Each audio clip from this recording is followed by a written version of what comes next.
Welcome, everyone. My name is Brian Meyer. I'm chairperson of the Riders Advisory Council. I call this meeting of the RAC on September 7th, 2022 to order at 6:08 p.m. Welcome, everyone. I will now have John call the roll.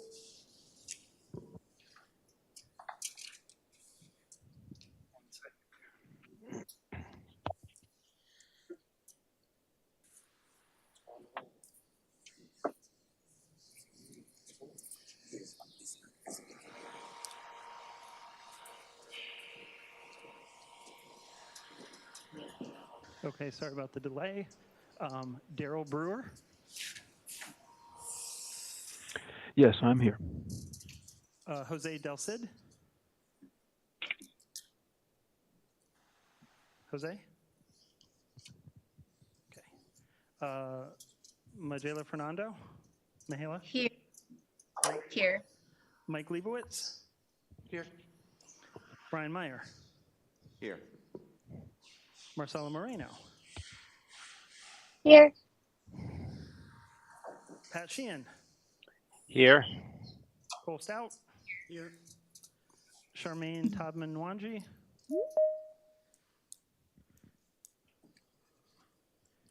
Andrew Choi?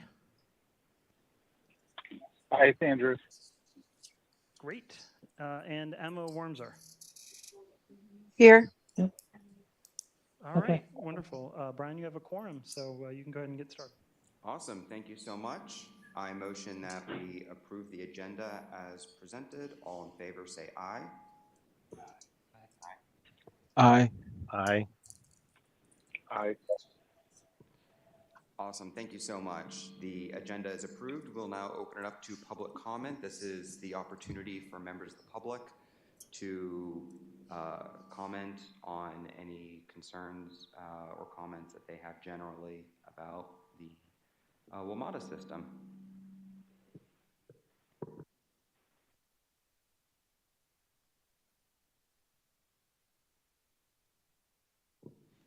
Hearing none, we will move on to our next part of the agenda, and that is that we have the the privilege to welcome WMATA's General Manager and CEO, Randy Clark.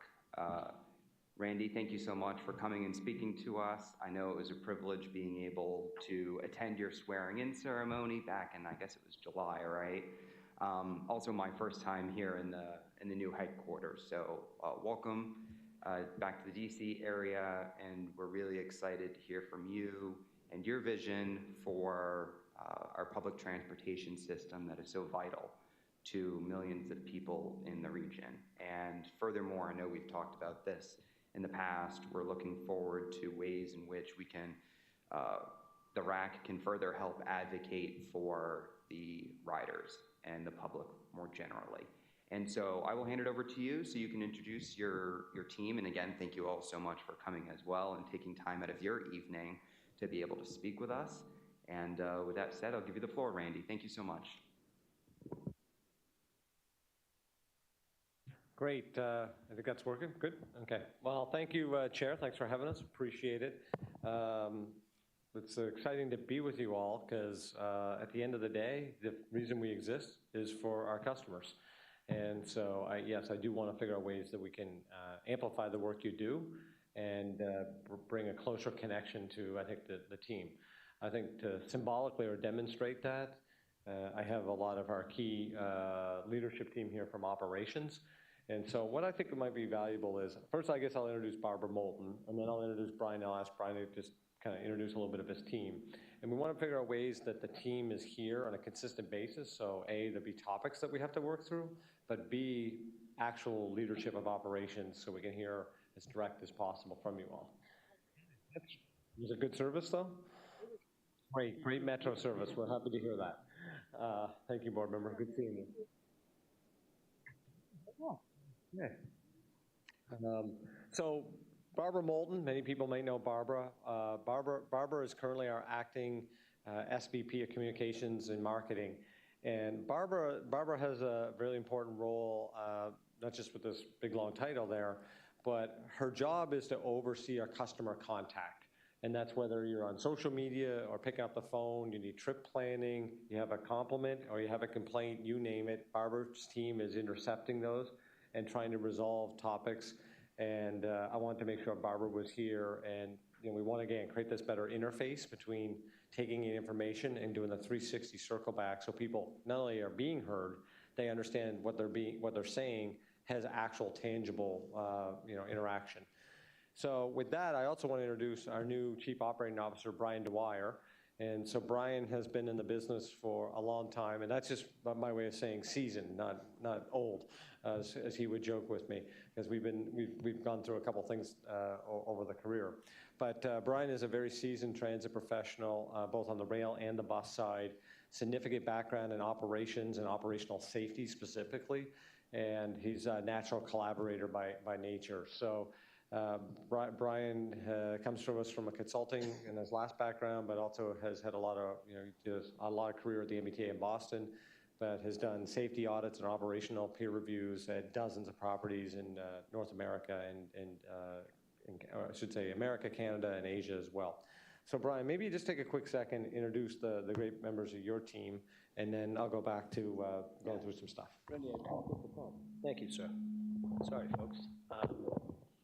So as Randy mentioned, I think we're really trying to make sure that we have the requisite staff here with you folks for RAC meetings to make sure that we have genuine discussions about the operations. And rather than take notes and get back to you the next month with questions or answers to questions, I think we'd rather have a dialogue on a monthly basis about kind of issues that are important to you and our ridership generally. So as Randy mentioned, Greg Edwards right now is in charge of our transportation end of bus operations. He's acting right now as the head of bus operations. Mike Haas is the head of our rail operations. That is not only transportation and vehicle maintenance, but also systems track and a couple of other support departments.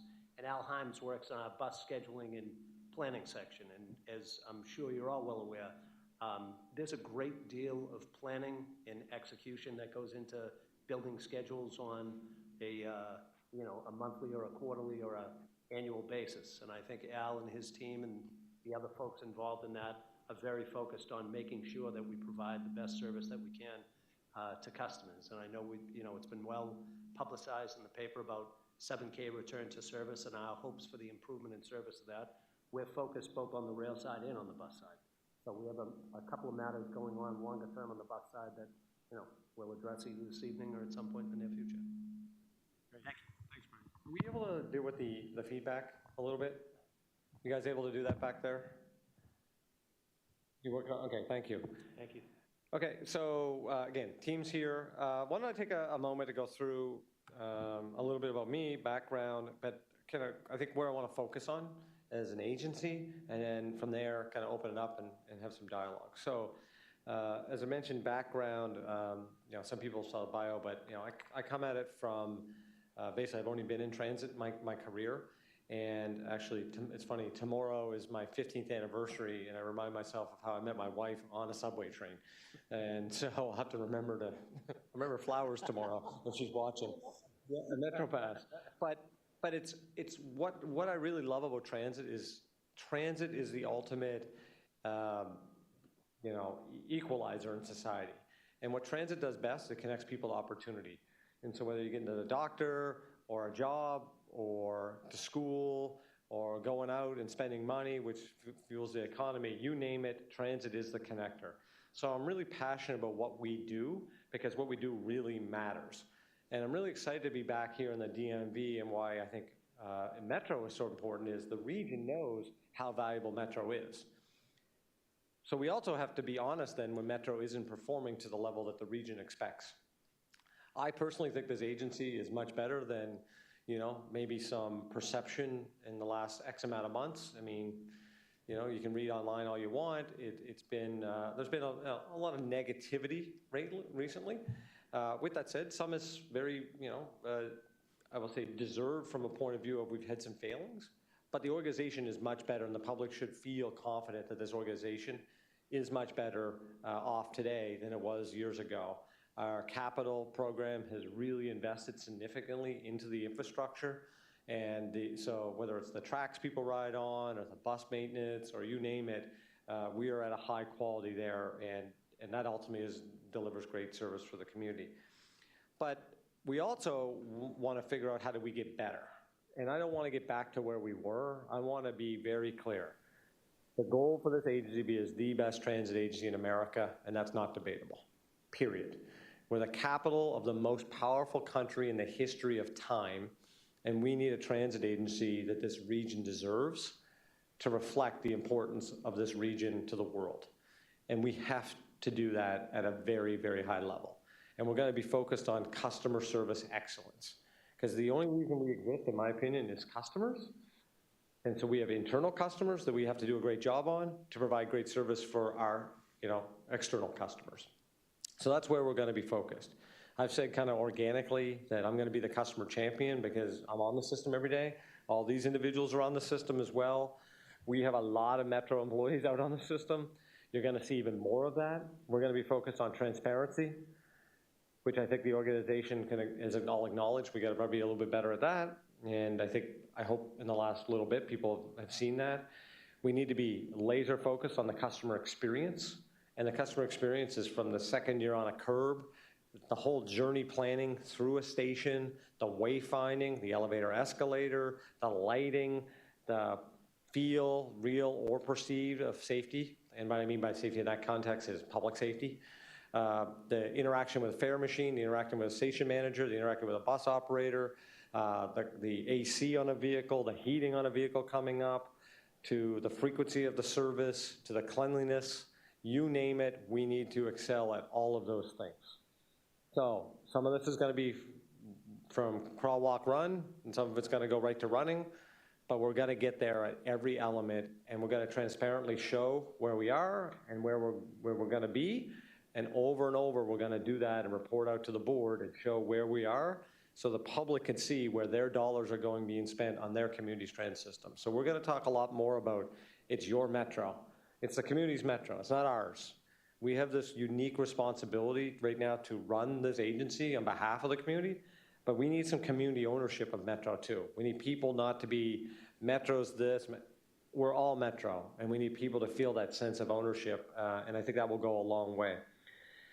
A couple things that I know people want to really focus on today are things we have to work on. Obviously, 7Ks is a big topic for the agency in the region. That leads to frequency, big topic. Safety, security. I think more what we're hearing a lot on that, going around the meet and greets and just, and we got a customer survey out right now. I think mostly that's leading in the public perception of physical, if you will, public safety. I haven't had many people actually truly believe the system is not safe from a, if you will, safety of trains and buses. And the people that do feel that way, we're going to have to work to get them educated on how safe the system is. I use the system every day. My wife uses the system just like all these individuals use the system. I promise you, if I didn't think the system was safe, I would not be on the system. So, and you hear different things throughout time, right? People will tweet at me and say, the wheels fell off the 7K. The wheels have never fallen off a train, right? We had a derailment. A derailment and wheels falling off are not the same thing, right? Was that derailment serious? Of course. But the 7,000 fleet, we've also run over 400 million miles. So we got to start giving context around safety, and we are a very safe system. The 7Ks are actually a safer vehicle than the legacy fleet. They're built to be more crashworthiness, interior for injury prevention. They have cameras on board, high-end diagnostics for maintenance, and the reliability of the vehicle, I think, Mike, correct me if I got this wrong, it's like 400 times better reliability than a legacy car, and that means we don't have a disabled train and may have to evacuate people or get a rescue train. So, the system is safe. Does that mean we're ever going to be perfect at that? No. So we're going to have to develop a culture of continuous improvement. So it's okay to admit when we have a problem, and then we transparently go and address that problem. Bus network redesign is a huge thing for this region, right? So we were just talking about Al and all the scheduling work. We need, as a region, to come together what a true regional bus network looks like. And right now we have Metro and a lot of partners, and in some places that's really done well, and other places we have redundancies, and other places we have gaps. we need as a region to come together on that. Silverline, every day we are getting closer to opening Silverline. We've had a whole bunch of emergency drills. We are doing a lot of testing. We're almost into simulation of service. So I don't have a date today, but it is getting really close, and I can't wait for the board to be able to put out a special announcement related to a date. Potomac Yard Station, also coming along. This change that we're about to implement on Monday, we know it's going to be disruptive, especially, Alexandria, probably the hardest hit, a little bit of Arlington. It's going to be a little rough, but I think I'm really impressed by the shuttle plan and the alternative service plan that we kind of put together. I think it's going to work really well. Appreciate the city and county being just such good collaborators on so many partnership levels. So I'm going to be out there personally on helping with the shuttles. I think we're going to get through. At the other end of it, we're going to be able to get that day closer to that station opening. That is a very important station for the region. That's becoming a whole hub for cyber and education, and obviously Amazon, big employer. So we're really excited about that as well. So bunch of things we are working on that have to get done. A couple things that I'm really proud of the team though. Orange Line, we opened the Orange Line yesterday, 5 stations. That's a $400 million plus investment back into more or less what looks like 5 brand new stations. And we fixed a lot of the elevated track structure, and really infrastructure that could lead to catastrophic safety failure has actually been addressed proactively without a failure. And the team did a really good job. Of course, we had a little hiccups day one, right? Where, we're coming back after 3 months. There's a couple little things. But generally speaking, we got through it. And today, I think service was really good on the line. And we expect to go forward. We might have a couple little things here and there, but we're off to the races, and that's really good. We announced service increases yesterday, or what day is today? Thursday? Today is Wednesday. Thank you. That's a bad sign. I do that every week. I usually make it to Thursday before I ask. So I apologize.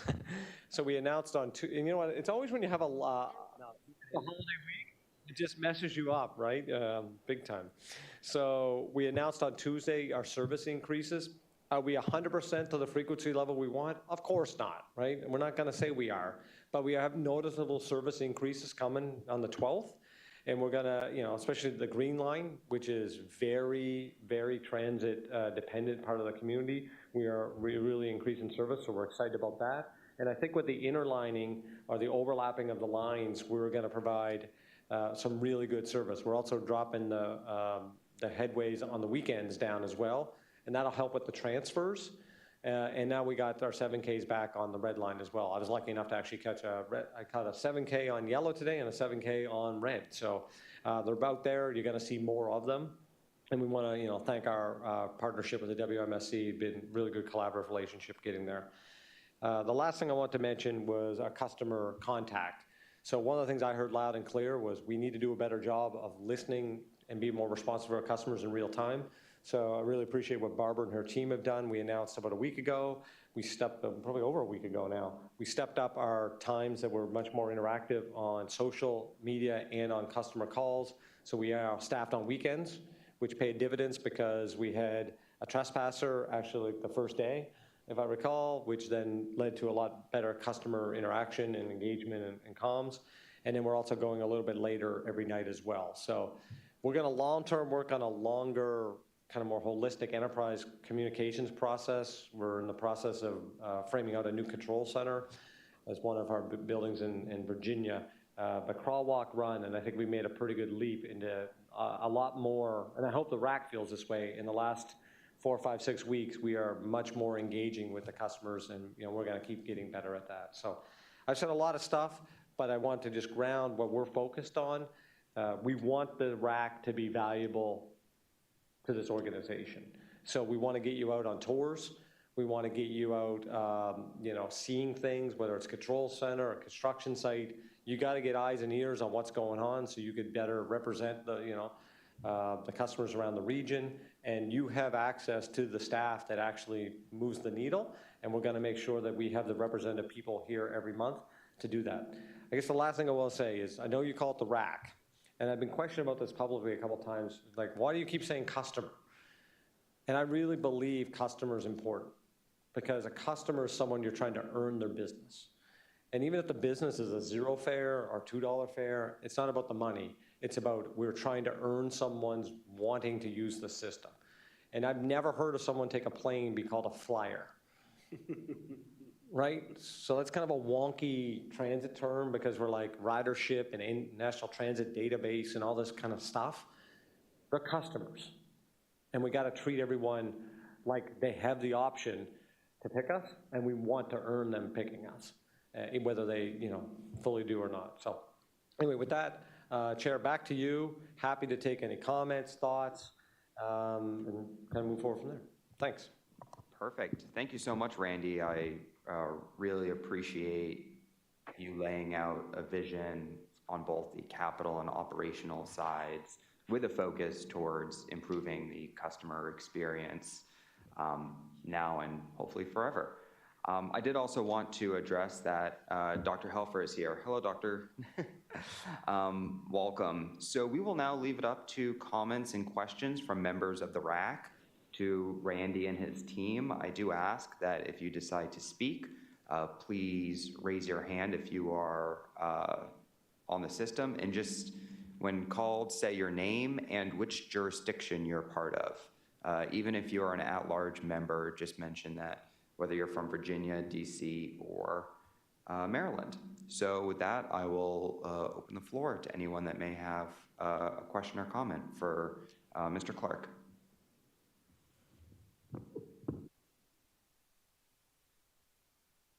Yeah, is there anyone online?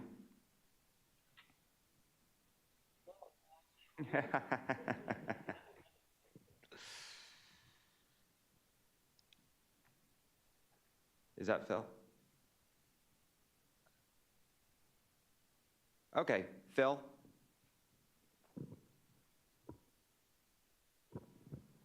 Oh, Phil, sorry, you are muted.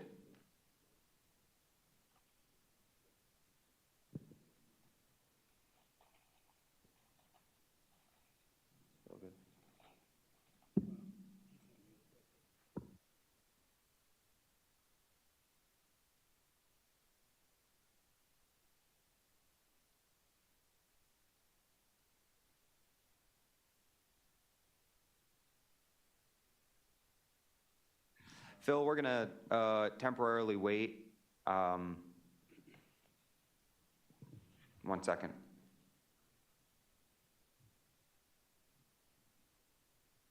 See if you can get closer to your microphone, Phil. Okay, is this any better? Oh, okay. We can hear you now, Phil.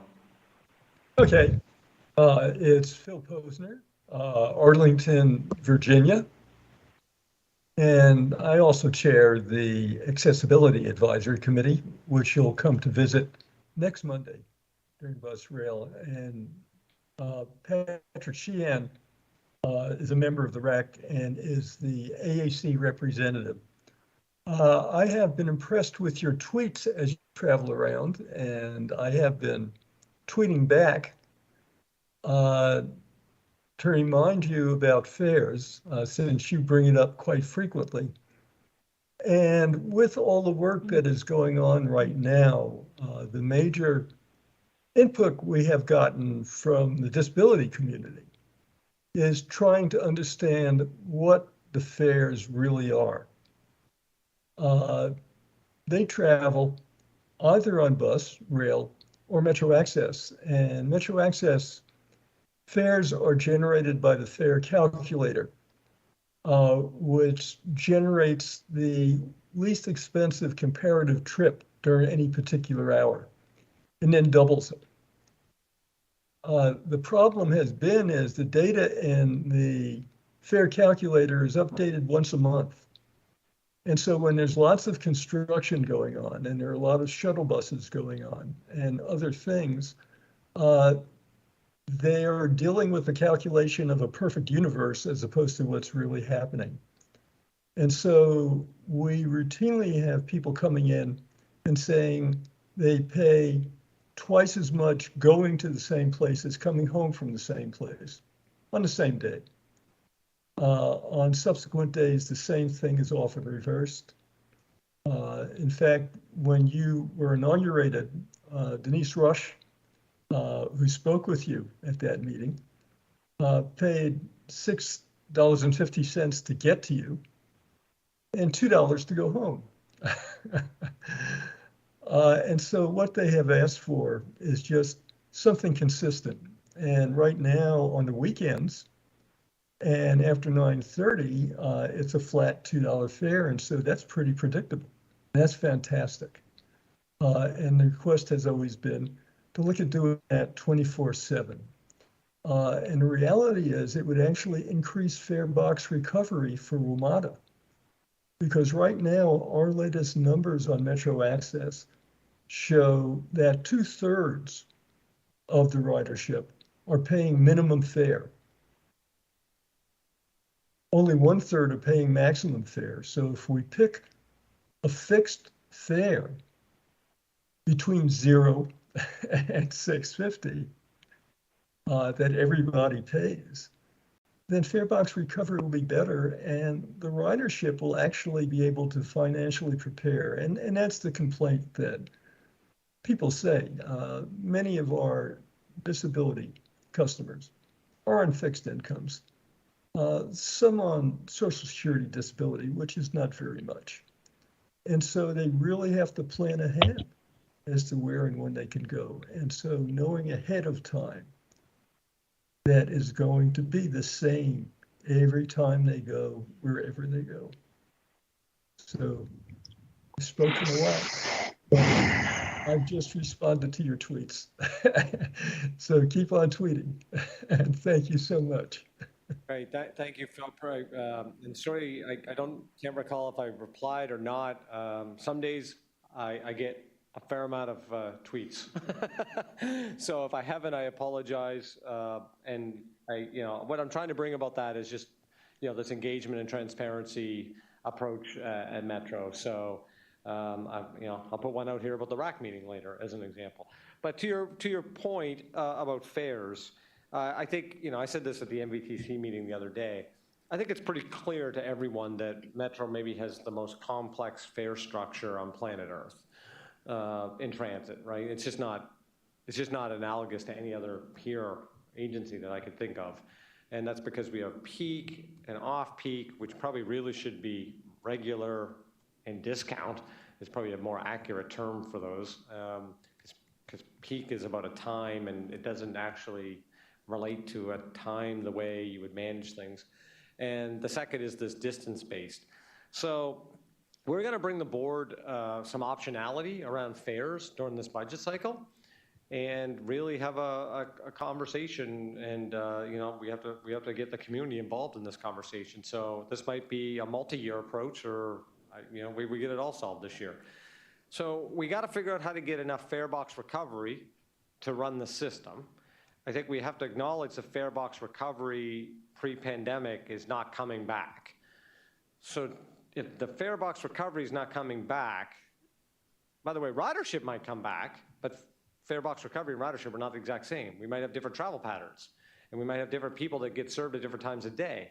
So we might have the exact amount of riders and have totally different fare box recovery.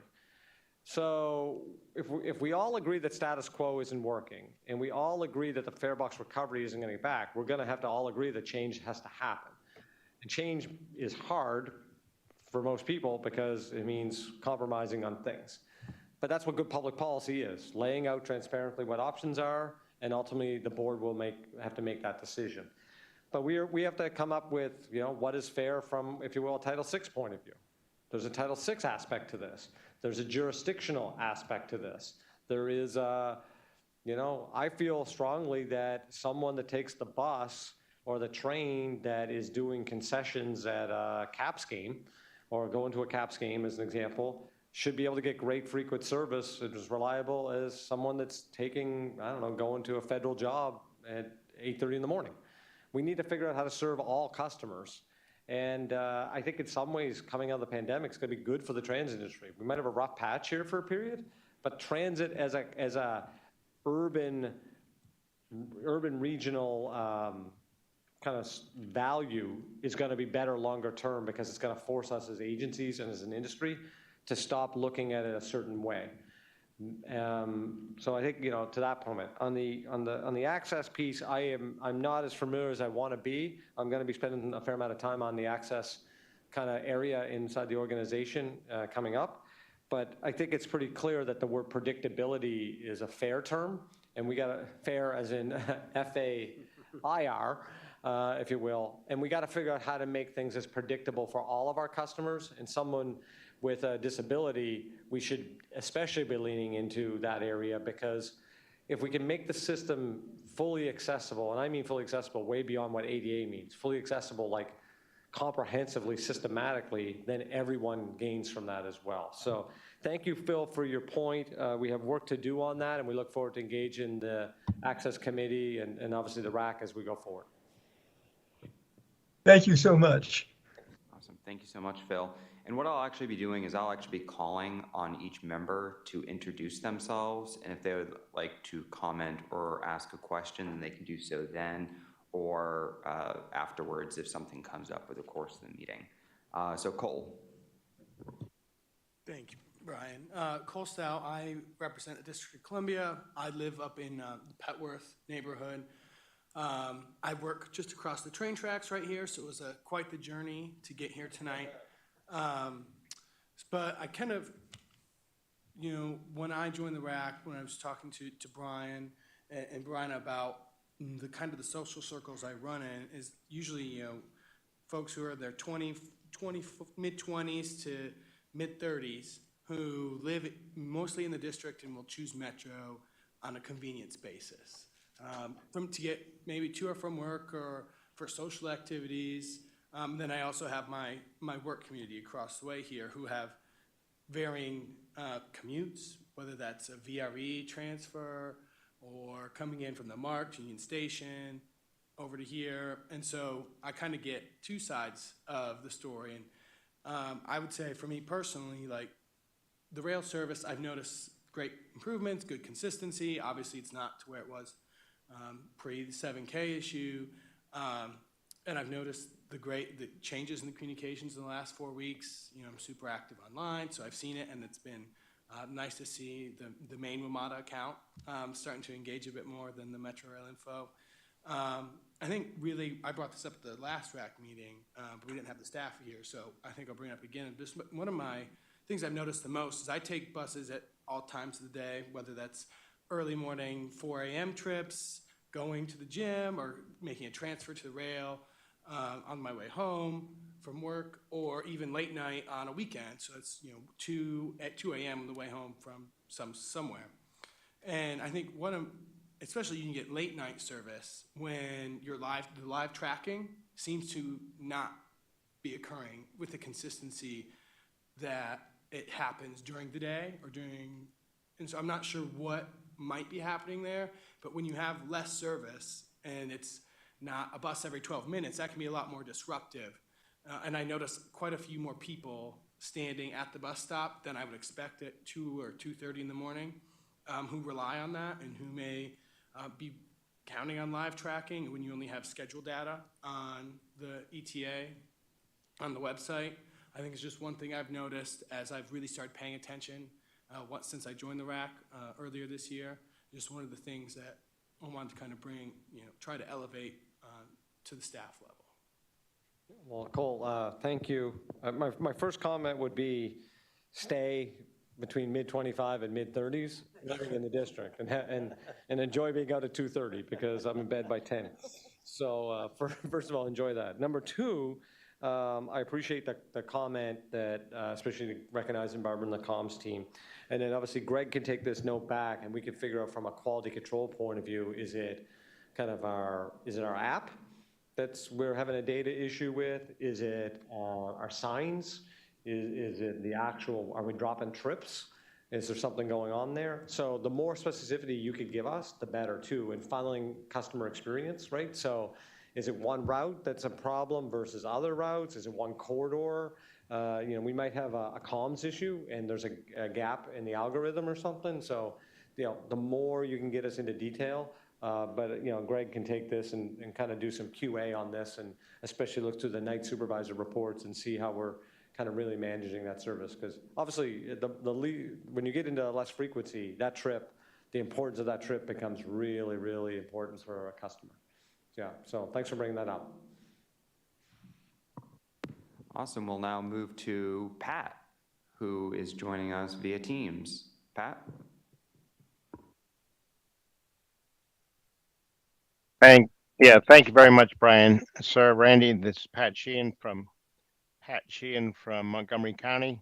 Along with Phil, I'm a member of the Accessibility Advisory Committee. I'd like to say kudos to a group that Phil and I work with, ADA programs, and the folks that they represent. There are a couple good programs going on, a couple good things that they're working, and they do a great job increasing accessibility throughout the system. One of the things that they're working on is ensuring that the websites are meeting ADA Section 508 standards. They've been working on the websites for the last year or so. As a matter of fact, I was just involved with a couple of sites where they have made major improvements and brought us in to help test the sites and make sure that they are accessible. The ability of the disabled community to come in and test whether they're fare card machines, websites, access to the 8000 series cars, and give input at the beginning is something that's critical, something that we have actually gotten used to over the last 10, 15 years that we've been doing this. So we're hoping that that continues. Another project that is out there and being worked on is the Waymaps project, which is going to allow internal GPS for the WMATA system. That actually is a program that the blindness community nationwide is looking at, and they are interested in how that is going to come out over the next couple of years. It's an initiative that was put together between Verizon, Waymaps, the American Council of the Blind, so it's getting a lot of good attention.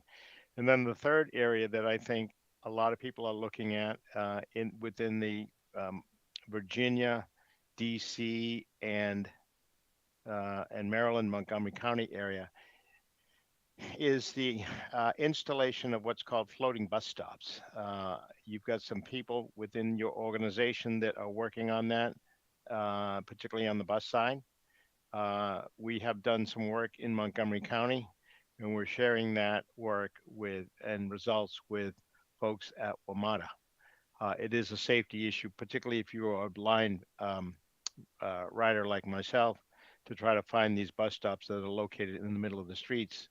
And what we want to try to do is to put something together regionally so that we can show the rest of the United States that what we're putting together as far as pedestrian safety access is something that can be done regionally and replicated throughout the rest of the United States. So we're getting a lot of good cooperation.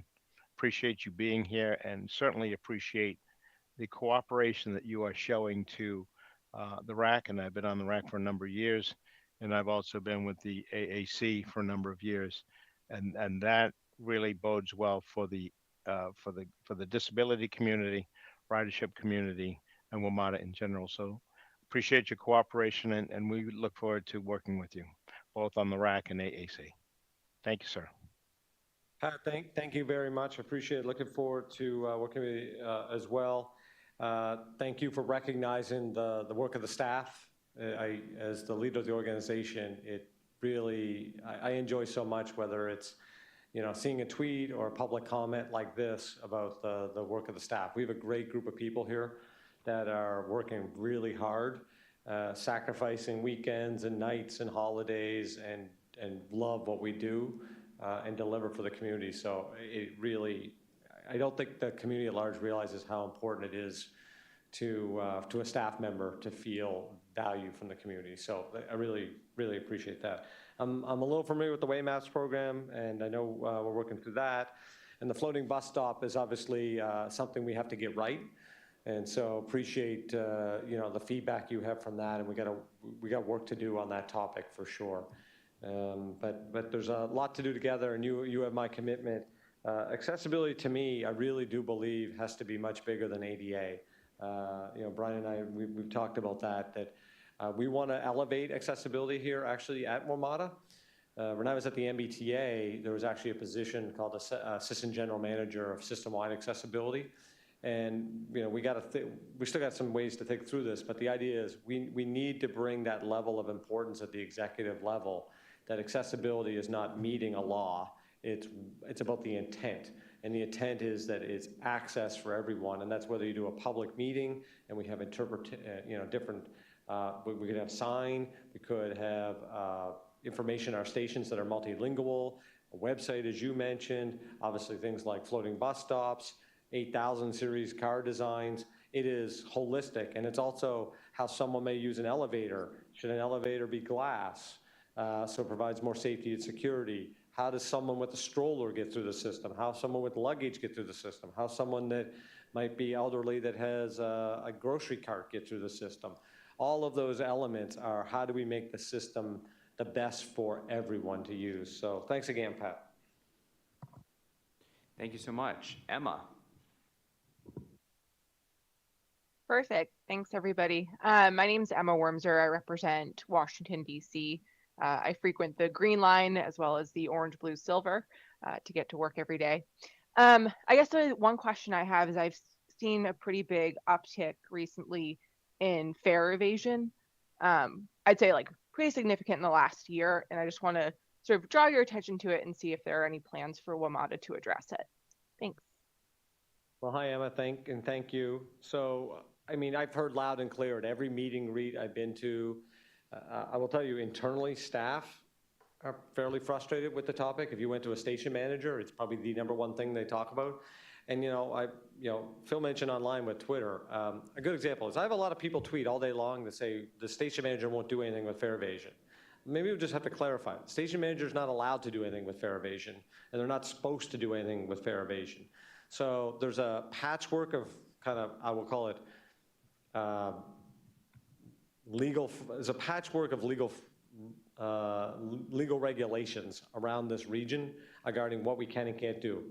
So, there's parts of the jurisdictions that is still criminal. There's parts that are only civil. There's parts that are civil for $50. There's parts that are civil for $100. The district actually has no criminal, but we're working really collaboratively on a civil process that wasn't there before. So it's really a patchwork of stuff. So what we have to do on that is twofold. We have to acknowledge that it exists.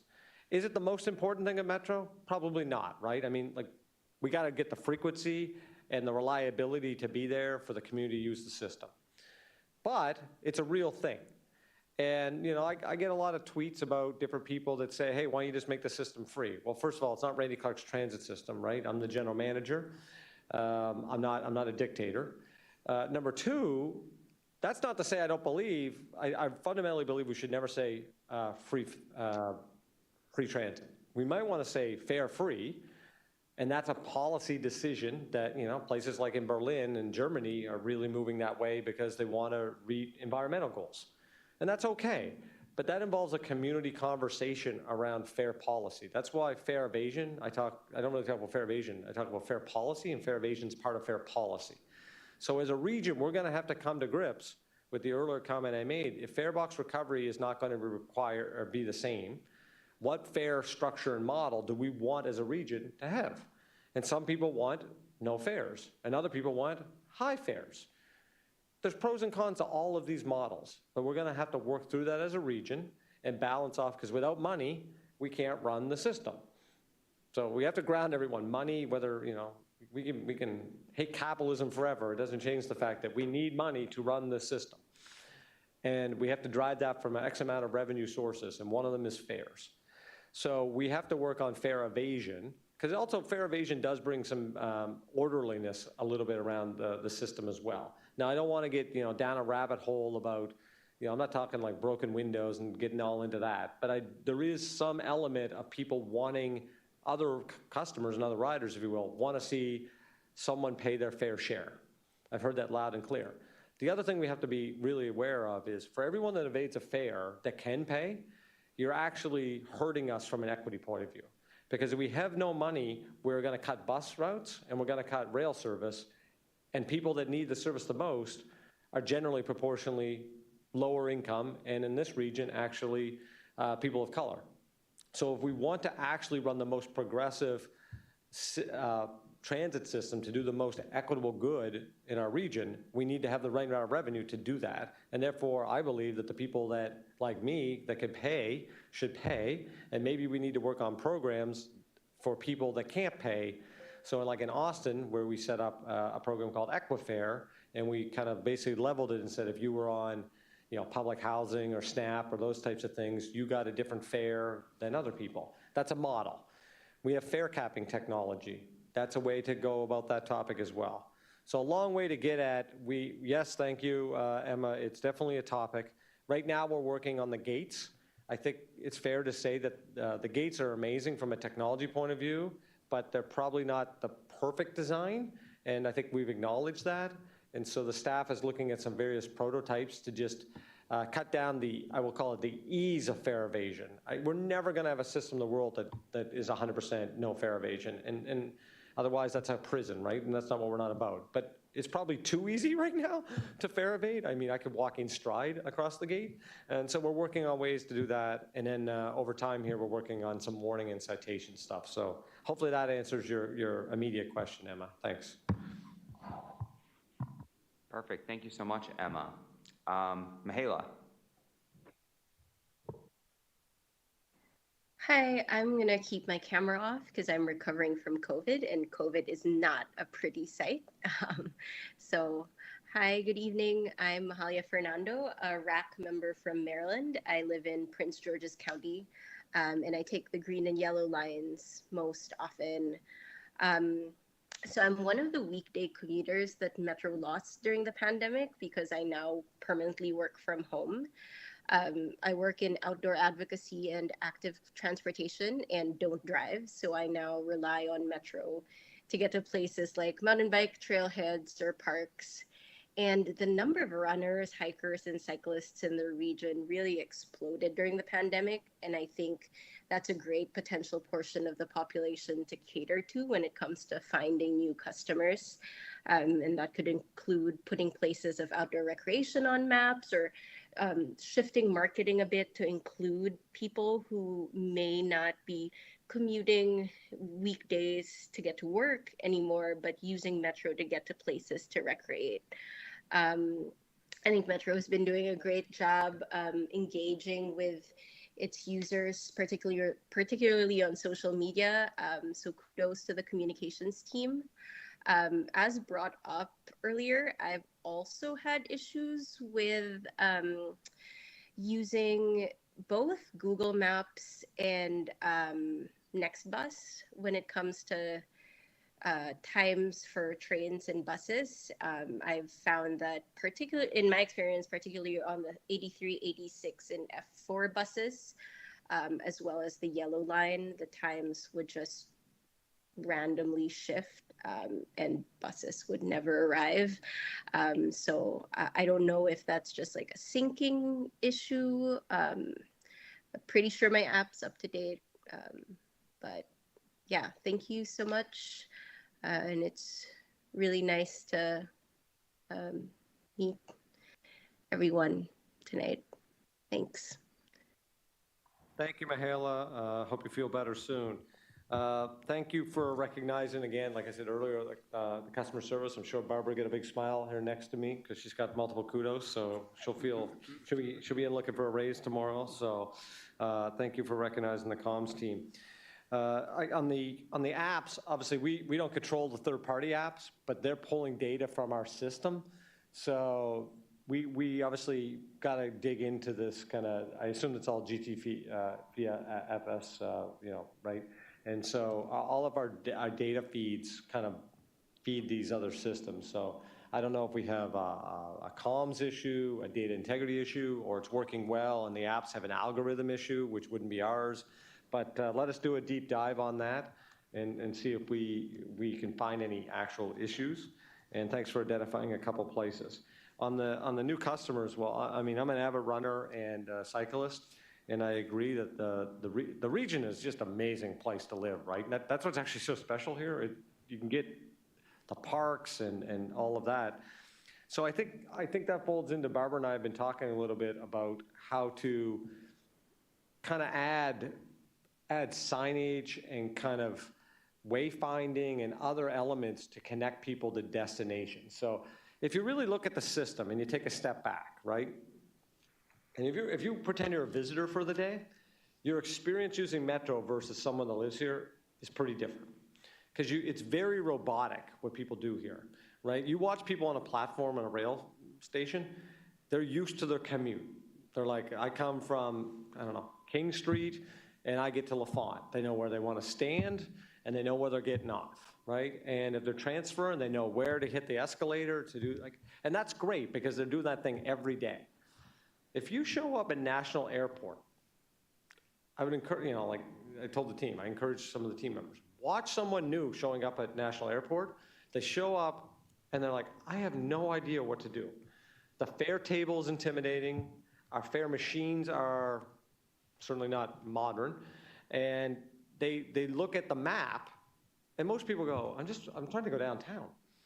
And they're like, do I go yellow? Do I do this? And then, I mean, it's slightly intimidating. We have to bring ease of use of the system. And I think, Mahela, that's what you're getting at, right? This ease that you can get where you want to get by using Metro. The bus system is naturally intimidating because it's a bunch of numbers and letters that generally don't mean anything to anyone, right? So the NS, well, I guess that was cut, so maybe a bad example I brought up, but I've used to use that when I lived here. If you take a certain bus, if you don't know where that bus is going and what stuff you can access with that bus, that's a challenge. So I challenged the team on the bus network redesign. How do we also not just care about where the buses are going from the network point of view? How are we labeling our buses so the community can feel comfortable knowing, oh, that goes to the Kennedy Center. That's where I want it to go. That's not hard to get to the Kennedy Center. If I want to get to Rock Creek and go hiking, I could go to Woodley Park, and I could go down Culvert Hill, and I'm in, you know, and on and on and on. So I really like what you're bringing to the table, which is, and some of the systems, like London has a really good map on the district line, I guess, and the Jubilee. We'll go with district for sure. And the idea is you could see the 3D element of where you are versus where you are on the surface, and making it very easy to see. So kind of like where the museums are, where the parks are, that kind of stuff. So we're going to try to work on, like, we actually might have a little contest coming up in not too distant future related to some mapping and some other stuff. We want to get the community to help us with this topic, because the more eyes and ears on this, the better it's going to be. So really cool topic you brought up, and not going to change tomorrow, but we have to put some muscle behind it. Thanks. Thank you so much. Charmaine's not here, right? Jose is also not here. Michael. Thanks, Brian. Excuse me. Sir, I just wanted to thank you for the passion that you've brought. It's very evident as you're speaking, the passion you bring to transit and to improving the system, and also the knowledge and the passion of your staff members here. I can see when you're nodding along and smiling, so it's very refreshing, and you know, it's great. And I also appreciate your willingness of you and the staff to assist us as the RAC in kind of working as we kind of engage in you know, potential, you know, projects or for outreach and information and input gathering from the riders, or as customers, as you call them, so that we can all work together to ultimately present our potential solutions to various issues and input of the riders directly to the board and all interested parties, which of course includes you and the staff. So, you know, by way of background, I live in Herndon, so I live fairly close to the Wheelie-Reston Metro station, so I take the Silver Line every day to Federal Triangle, and I'm doing that for a long time. And you know, I think the Western Fairfax County and soon to be Loudoun County, it doesn't seem to get as much play, or I guess talk about, as some of the more closer to the inner core. And so I'm talking to people out there in my own personal experiences out in Western Fairfax County, and really, you know, people talk about, yeah, fare evasion, things like that, but out there, that's not really, I mean, we all see it, but it's kind of like, the bigger issue that people will always say, there's two issues, are the wait times, the headways, and the inconsistency. A quote that's in various terms that I've heard has been, there's always something with Metro. When you think it's going to get good, there's a meltdown, something happens, and it takes away, whether it's the 7000 series or just anything you can think of, we've experienced over the years.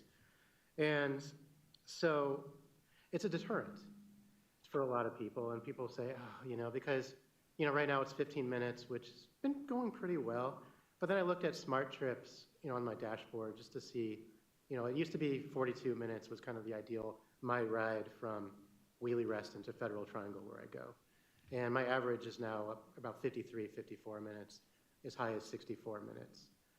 And times have actually been pretty good, at least in the last month or so. So it seems like it's always a long ride. And then as you factor in Loudoun County, the ride's going to get even longer because for people out where I live, it's different from everywhere else. I can only speak for mine, is that things are a lot more spread out than the inner core. So you have to drive to a parking spot, whether a lot or something like that, because most people don't live right on the metro. And a lot of us have children, we're kind of the opposite of what Cole was talking about, where in their 40s, in the suburban life, we have children and families, and the first casualty of the plan is the plan. So we try to time it, but then taking a kid to school or something like that, and then get to the metro, and then you always run into that issue of, do I sprint for the train, or do I just wait for the next one? And then you're waiting 15 minutes or longer, then you got the long ride. And that's kind of what we deal with out there. And the timing adds up with the parking, then the wait times, and then the ride's probably 10 minutes longer than a normal. And then it's kind of like, and you see the cars on 66 kind of zooming by, or the tollway, and you're kind of like, staring at it. And it just, and again, I'm not picking on anything, I'm just saying that this is people, again, the input that I've gathered in my own personal experience, you see it, and it really, the word that we always think of is a deterrent. And then in weekends, when you live out in that way, it's always, a lot of people will say, I don't even consider Metro for the weekends. And I think that's a shame, because, if the timeline is, if you're waiting forever, and you never know, and you have kids and family or something like that, it's just a really big hassle when you can drive. So I guess the question, that's a long way of saying is there a reasonable target that can be conveyed, to the people in Western Fairfax, as well as Loudoun, particularly in advance of the Silver Line extension, where a reasonable time for, I guess, headways of what the target's going to be. Is it going to be, for weekdays, is it going to be under 10 minutes or something like that? And for weekends, would it be 15 minutes, something reasonable? At the same time, we've run into the issue over the years of there's always some kind of construction, on the metro during the weekends, which I understand why. It makes a lot of sense, but oftentimes that means that the Silver Line, there's some kind of shuttle, which, just makes it, what's the point? And so, which kind of builds into the perception that the weekends, there's no point of taking the Silver Line downtown or something like that. So, just wondering if there's a way to convey a target, if there is a target, for what the ultimate, or I guess the headways will be for weekdays and weekends. Yeah, so Mike, great point. And I guess that goes back to my earlier comment, which we know frequency right now is not enough.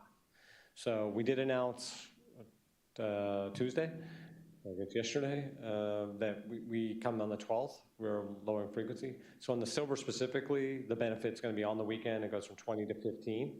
So still perfect? No, but definitely an increase. We are working real hard. Mike specifically and the rail team are working. I will tell you, they're 28/7. I mean, whatever extra hour or minute of the day. They're working hard on 7Ks. They've done, quite frankly, just an amazing job of keeping the legacy fleet out on the system. They've taken trains that were basically mothballed and got service for the community. And there's a lot of kudos to the rail vehicle maintenance team for all the work they've done. With that said, we obviously need to get better service. So, Mike, I don't have it in front of me. I think we are budgeted this year.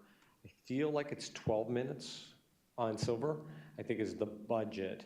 And obviously we got to get back to getting to that. So our goal is to bring more 7Ks back. We're working really close with WMSC. We have to get that right, obviously. And then we got to get through this next construction project, this big diversion that we're doing for the yellow line.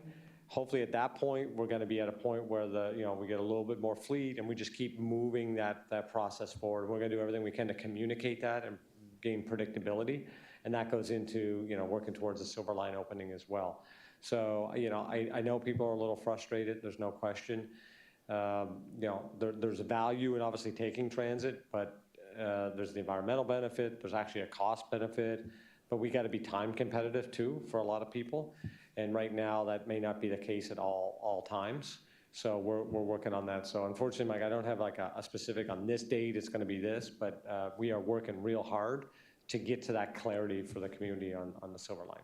We're also going to be doing some work holistically, like I mentioned earlier, putting some options together for the board on what all the service should look like all over the place, right?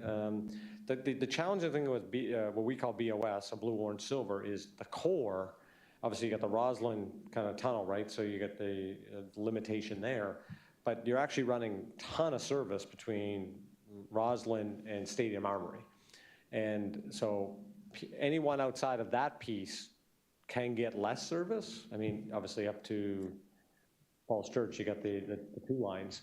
But the challenge is Metro was built to do two things at the same time.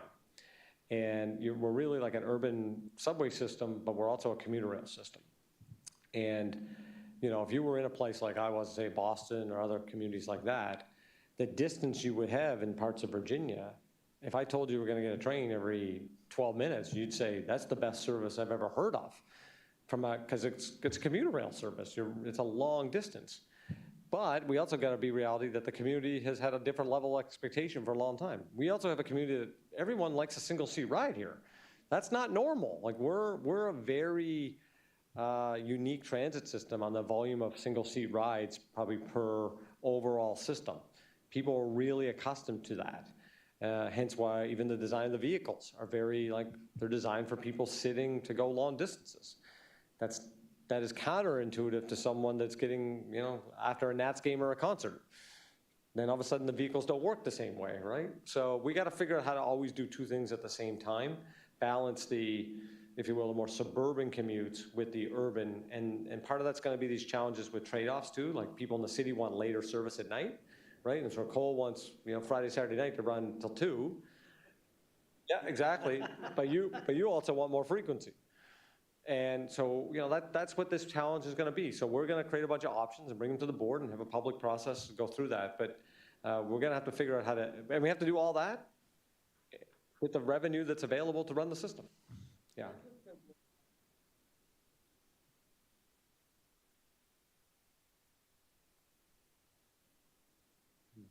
Sorry to chime in, but it's so great to have the diversity of our ridership here on this committee, because everyone brings such a unique perspective and view. So really appreciate that. Well, just to kind of piggyback off what you said, like we have some, like in Arlington, I will never consider going to Arlington on a week, Friday or Saturday night, because it's impossible to get back via Metro in a timely fashion, and Ubers or Lyfts or other ride shares are too expensive.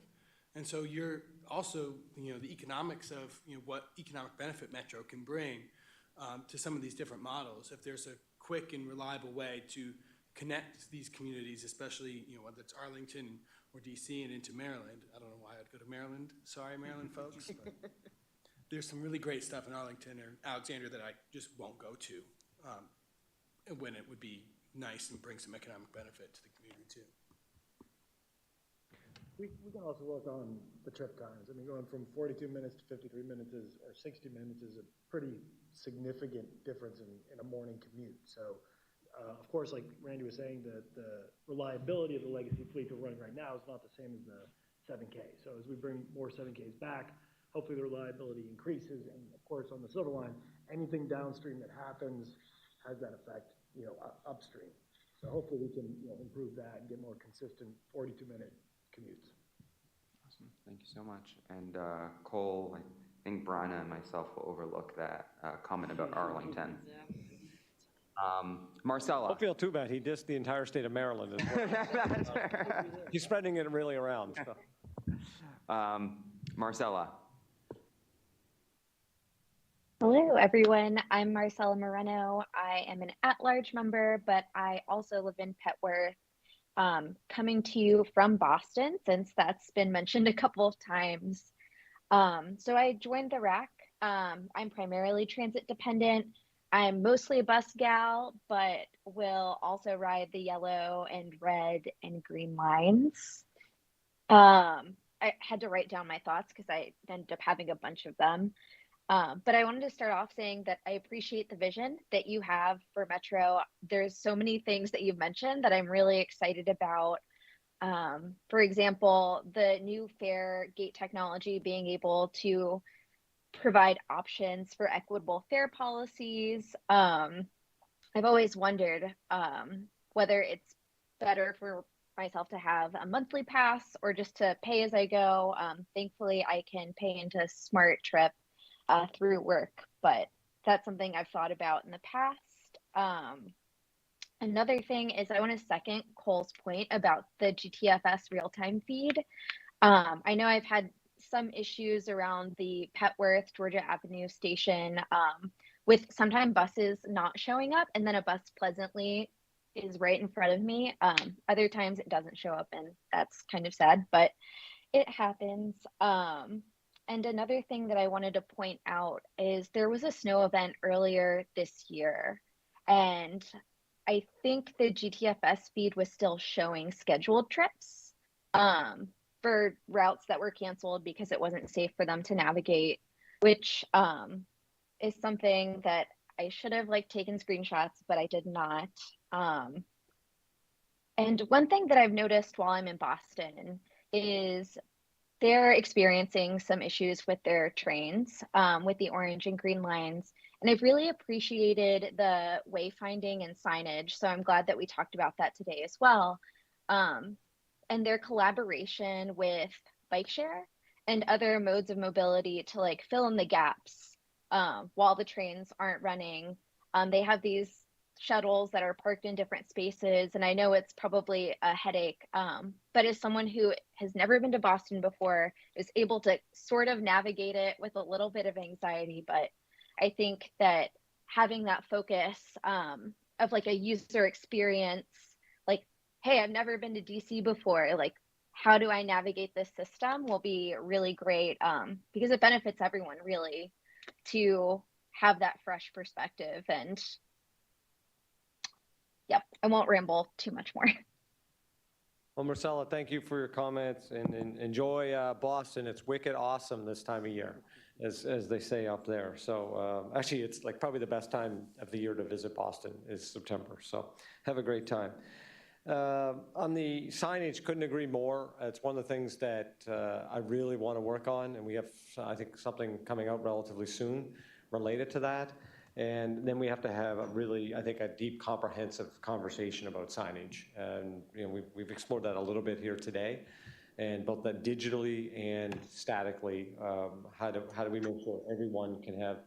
Quite frankly, we got to be willing to even talk about the naming of the lines themselves.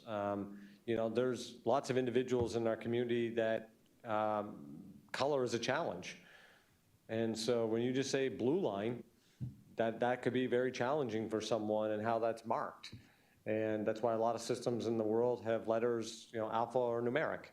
So we got to put all this stuff on the table to say, what are we trying to do for the most amount of people to provide the best piece or the best service?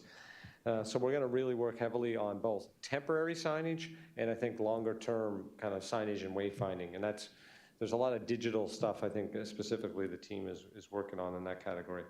The feeds, the feeds are a complicated thing in transit. So we'll dig into this topic, but for instance, detours are always kind of a challenge, but there's a few agencies that have figured out how to do real-time detouring inside the feeds. There could be a bus not showing up because, sometimes in our business, I don't know what, Greg, we call them in here internally, sometimes they, ghost bus, but it's the idea that someone didn't log on properly. And when you don't have a log on properly, that bus isn't being picked up. That could be an issue, but that's actually, an operational management issue that we got to make sure that those logons. That doesn't mean now that we could have an equipment failure, and that's something different.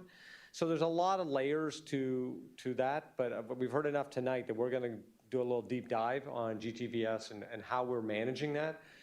I also believe we got to figure out better places to put signage where people can know real-time information. So we're going to start exploring a little bit more. You know, Barbara and I have talked about, we got a few out there, but the kind of the e-paper at a bus stop, there's some of that we got to work on that are really great. I think even tomorrow we might talk about new signage. You know, quite frankly, wouldn't you love to see the train status before you went down an escalator? Right? I know I would. Right? So I think stay tuned. Tomorrow you might see something on that. This is all about, again, the customer experience, right? And that's why your group is so important. We need to know what people want better. And some of it's going to be unrealistic, like, oh, well, I want a train every 2 minutes. That's not happening. But there's only a couple people that will say something like that. Most people just want the escalators to work, the elevators to work. They want the real-time customer information. They want a station manager that can help them, is friendly. They want to feel safe in the environment. They want cleanliness. I mean, you know, so we're going to really focus on the basics. And I think if we can get the basics right, kind of, Mike, this goes back to you. The confidence of Metro and the credibility of Metro will rise based on how people believe that we are doing the basics right. And we'll have to work on the funding long term. And there's a lot of this complex stuff here, but we got to get the basics right before we worry about the larger stuff. That's where we're going to be focused on. So thank you, Marcella. Enjoy your time in Beantown. Awesome. Thank you so much. Andrew.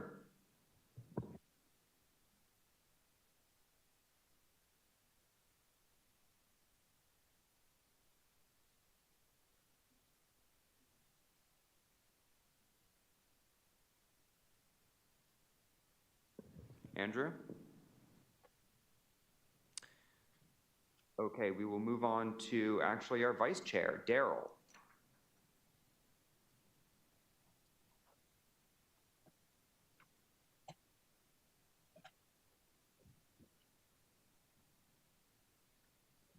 Daryl?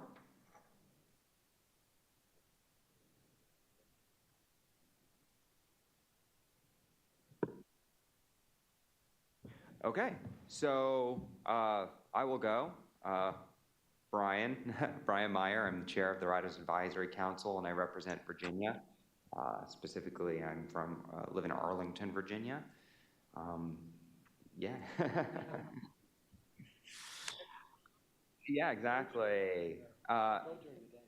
Thank you again for coming and speaking to us. I don't want to be too redundant, but we do really appreciate hearing from leadership, especially when they engage with public bodies and our customers. So I really value that.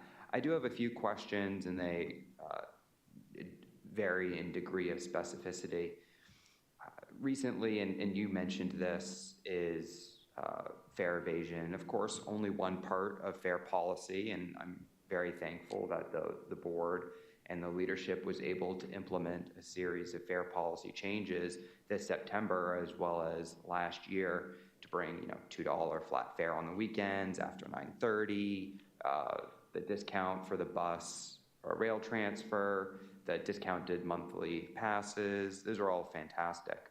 As it pertains to fare evasion, and I don't know whether these are official WMATA numbers, so if they're not, feel free to deny them, but I've seen anywhere from a few million to upwards of $25 million in lost fare.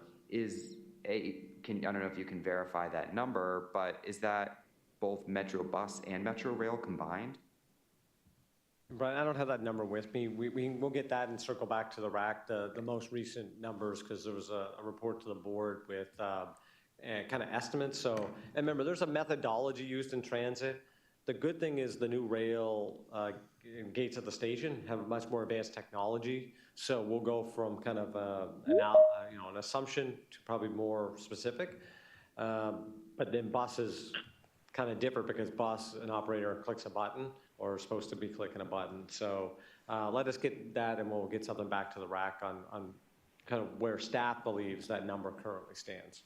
Right, and then I think you may have already answered this question, but it seems as though while we're going to try to capture as much of that as possible, given our fair policy principles that the board has approved and that we've discussed, it seems like, and correct me if I'm wrong, a bulk of that fare capturing will occur on the rail side. Well, I think crawl, walk, run, right? So it's easier for us to go mitigate fare evasion on the rail side than the bus side because we have 1,600 buses getting around. So, and we made it clear, the operator's job is to drive that bus and do the best customer service safely. It's not to get into a confrontation over a fare. We're not going to have an operator. Listen, 99% of our customers are the best, and we want them on the system, but we have 1% that are not acting that we'd all expect in a normal society. And, we have bus operators that, have got assaulted, get yelled at, get treated unfairly. And just like all of you, you shouldn't go to work and get that behavior. And we're going to try to look after our staff so they don't get that behavior as well. And I would think in society, we all would agree on that. So we're going to go after rail first, only because physically, we run a closed system, right? It's not like light rail with proof of payment. We run a closed system. So there's some physical aspects we can manage through that. And then we're going to work on kind of the next phase of that, which would be bus. Perfect. Thank you so much. And then I guess my last question, it's not really even a question unless you want to comment on it. More so just a statement of fact that much like how we helped and aided in providing comments on the FY23 budget cycle, we're looking forward to working with you on the FY24. I know that probably is daunting for some people to hear, but focusing on the operational and capital funding of our system is always a continuous conversation. And good luck. I don't know how to say it any more bluntly than that. Good luck, and specifically, kind of navigating that divide between operational expenses and revenue and jurisdictional buy-in into supporting this vital, absolutely critical transportation system that, again, millions of people ride over the course of a year. Yeah, and I think the last point is the most important, right? And this is where the RAC plays not only a good role to help us with daily, like, hey, how can we make this place be the customer service excellence that we're all after? You all are either representatives of jurisdictions on the RAC or like you're part of the community. We need to figure out how to go from everyone agrees we want Metro to be successful, to what is the long-term predictable, sustainable funding for what the region says the goal is. And we got to get unanimity around what the goal of Metro is, right? And not kind of every few years going hand to mouth and kind of almost being quasi-contractor to multiple jurisdictions. We need to figure out what this region wants Metro to ultimately be and fund it that way versus what is the funding and then what's it do. We need to all agree what we want it to be, and I think we need to be aspirational, right? This is an amazing region, arguably one of the best, if not important regions in the world, and it's growing. It's not stagnant. This is a growing region, and people want to live here. Now, we have a housing, I would argue we have, I don't know if I go full housing crisis, but we have a housing challenge, and the housing challenge is only going to be solved. Land use is connected to transportation policy. Your economic policy is your land, and your land use policy are your transportation policy. They all go together. And so also with school, with wellness. So as a region, we care about the environment. We care about dealing with systemic inequities in the region. We care about traffic management. We care about economic development. We care about having great education. Metro needs to be great for all those things to be great. So I want us to agree on where we want Metro to be, and then how do we put the money together to make that happen versus let's figure out how much everyone has in different buckets, and then that's what Metro is. And I think you as RAC members have a great opportunity to help lead that conversation. Because that's what, if I'm out there, that's what the community wants. The community wants a Metro that works for all, not what are we just gonna do this year. Yeah, so thank you, Brian. Most definitely, thank you so much, Randy. Are there any parting comments from members of the Riders Advisory Council? Bryna? Well, yeah, I will take this opportunity. Thank you guys for being here. Thanks to the RAC I mean, fantastic group. I'm just so excited about the membership. But Randy, I wonder if you and your team might outline, this has been an amazing conversation. What is the best way for the RAC to organize, to have ongoing, input, feedback, responsiveness, so that we as a group can work, hand in hand to address some of the issues you identified? Yeah, that's fantastic. That's probably a great way for us to kind of wrap the meeting up, nice bow, which is, obviously, we have this meeting itself. That's one venue. We've been out doing meet the team events, right? And so I think we've had 4, is that correct, Barbara? 4? Now we're gonna take a small little break, but we're gonna be back at those sometime in the fall. I don't know, it could be like late October, November, meaning we just didn't do that once, and quote unquote, Randy and the team are never going out again. And Brian was actually out with one, so thank you for doing that. And we had Secretary Ports out with us at another meeting. So we want to get the board involved in those, but I think that's a great opportunity. Maybe we get the RAC involved as well. That might be the conduit where you all come out with us, a couple people, right? And just be able to interact with customers and go, by the way, did you know the RAC exists? Here's what we do. And would you like to give more information? And by the way, from your point of view, maybe you don't want to talk to the Metro staff. Maybe you want to tell us what the topic is. And figure out, maybe we need to work on, Barbara, maybe, I shouldn't ask a question just purely, but have we done, I assume, the secret shopper kind of program? Not in a long time, but that might be a great example of something that we could activate with the RAC. You guys know what I mean? Secret shopper kind of. Cole might be too young. He might not know the reference, but the idea that an anonymous person is actually being paid to go out and use the service to pick up issues, so they're not biased by being, say, a Metro staff member. Because even when we want to see stuff, you can look at the same wall 15 times and not see the crack because you see the wall so many times. And so maybe that could be a great conduit to work with the RAC to frame up a program like that. And that information flows between, to you all and to us to get the best experience. So there's, so I guess I would throw it even back to the RAC, which is, that's just a couple ideas right up, but be creative. You got a whole bunch of people here that care about the system. All I can say is we're open, so throw ideas at us. And if someone said 3 years ago we couldn't do something, I would challenge you to say, well, 3 years ago it doesn't exist anymore, and let's put it on the table today. And that should be maybe a fair give and take for how we work together. Does that, Brian, does it kind of make, yeah. And thank you for kind of inviting us into that process. And I'm really looking forward to, some of the suggestions you came up with and that we as an advisory council will come up with to better reach out to the customers and be able to communicate that as another avenue to the board and to WMATA leadership. Yeah, I'd love to get you, like if someone wants to do, Greg could line up going out with a superintendent of transportation for a couple hours and do a ride along with a bus superintendent and actually see how they manage service in the street, right? That would be probably an amazing experience to see the complexity behind how that works throughout a shift. A medical emergency, a car crash down the street, a construction detour, and how it just, we're doing everything we can as quick as we can to safely move service. There could be some interesting stuff on the rail side to see how elevators and escalators. All people want to do is talk about elevators and escalators here. You know how hard it is to maintain 600 plus elevators and escalators here? Very, very hard.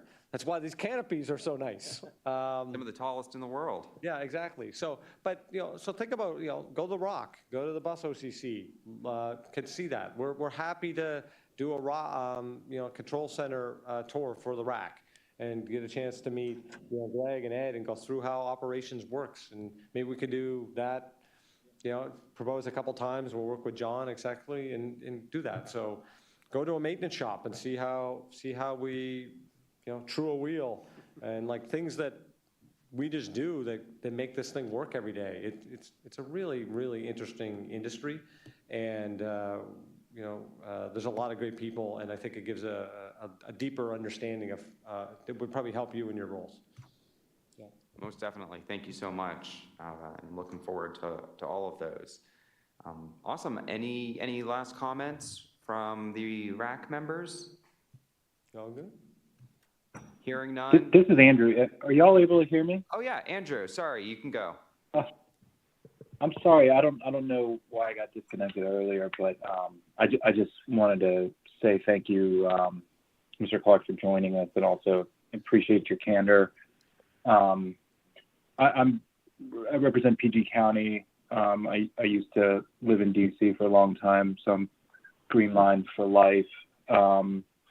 I use the Metro to commute. I use it for social events. I use it with my family. One of the things that really attracted me to the opportunity to serve the RAC was partly I was inspired by a lot of the overseas travel that I do, especially to Asia. And I was thinking about it while I was there that, you know, it wasn't clear to me if what I was enjoying so much about the mass transit systems over there were the flashing lights and the, you know, hyper clean stations and orderliness. And if it wasn't clear to me if that felt modern, or if what I was really enjoying was the fact that I could just be as lazy of a human being as I think I am. And what I mean by that is, like, I didn't feel like I had to work when I was not working. Like, I didn't need to monitor anything, and I didn't need to, like, check the Twitter feed. It just felt like kind of a passive experience and totally reliable. And so I liked just the idea that I could just totally check out and not feel like it was as interactive of, you know, experience as sometimes I feel like Metro is. I don't like the drama. I like the fact there was no drama. So I sometimes feel like Metro is a lot of drama. It's clickbaity. It's always in the Washington Post for all its foibles.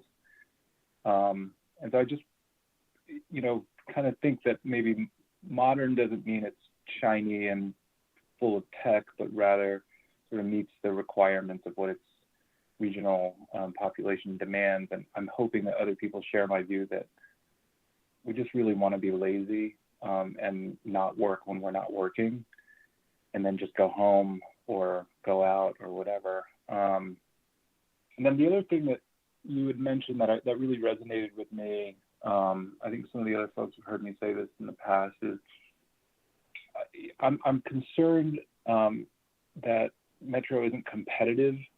And I agree that, you know, there's a tendency for Metro to just be this sort of repository for donor funding from these disparate jurisdictions, as opposed to being a competitive part of the economy. And I think that's especially true when you have all these companies like bike sharing companies and scooter sharing and Uber and Lyft that have these really dynamic pricing models that are capturing a lot of market share. And maybe they're exploiting a vulnerability in the idea that we do have a sort of multi-jurisdictional problem here that creates a lot of dysfunction that Metro has to deal with. And so they're able to, you know, let us be lazy, and we can just sort of plug in a location and, you know, boom, someone shows up and we're there. And so they're out competing Metro. But I have to believe that, you know, if Metro can, like you say, just sort of do the basics right, so that I can just be that lazy person. I'm willing to pay for that reliability. I'm willing to subsidize, you know, equity pricing, just for that peace of mind that I don't have to monitor Twitter. I don't even know how to use Twitter. I don't have to, you know, constantly interact with some sort of real-time feed to figure out if an escalator's working.